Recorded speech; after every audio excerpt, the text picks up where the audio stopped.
Canadian pastor on way home after N Korea released the Korea Herald greater than national greater than North Korea published 2017-0810-1814 updated 2017-0810-1814 with North Korea threatening to fire off intermediate-range ballistic missiles into the waters near the U.S. island Guam. Debate emerged Thursday over whether the communist regime would push ahead with its plan despite stern warnings from the U.S. and its allies.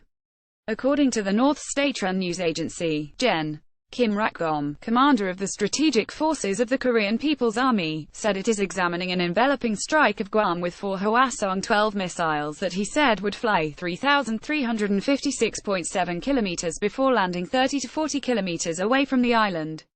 In interviews with the Korea Herald, most experts agreed that the North has raised the stakes by coming up with a more detailed plan amid doubts over whether the regime would take the risk of inviting a U.S. military response. North Korea is likely to push ahead with the missile launches, if they think they can get away with it, said Yang UK, a senior research fellow at the Korea Security and Defense Forum. Unless the US describes it as a declaration of war, there is no reason not to fire the missiles. Such action would provoke severe countermeasures from the U.S., such as interception via its advanced ground and naval interceptors at Guam, such as the Terminal High Altitude Area Defense System and SM-3 missiles, as well as a preemptive strike against the North's missile site, Yang noted. Kim Dong-yup, a missile expert and professor at Kyungnam University's Far East Institute, agreed that the North would carry out its plan, adding that the reclusive regime would not have announced such plans unless it was fully prepared for a U.S. response. Intermediate-range ballistic missile Hwasong-12 Yonhap, but doubts still persist among analysts over whether North Korea would go as far as to run the risk of inviting a U.S. military response, which would bring about total annihilation of the reclusive regime and its leader Kim Jong-un. If North Korea fired the missiles, it would constitute an act of provocation of war, said Hong Hyonik, a senior researcher at Sejong Institute in Seoul. It's more about scarring off the US and its allies.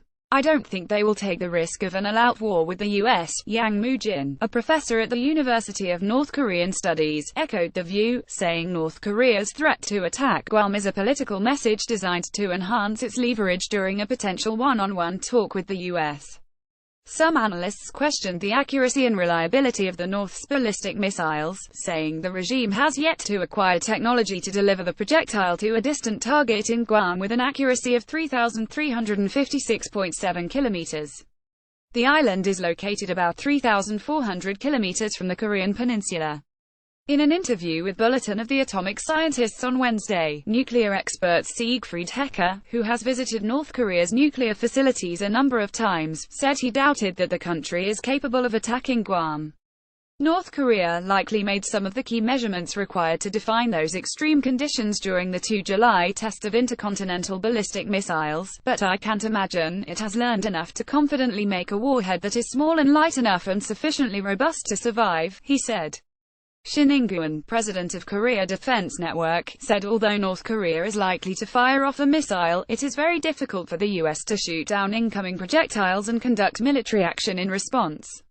The analyst claimed the North's launch would not warrant a U.S. military response, saying if the missiles landed in waters 30 to 40 kilometers from Guam as promised, it would not breach U.S. territorial waters, which extend about 22 kilometers from the island. It's such a delicate plan.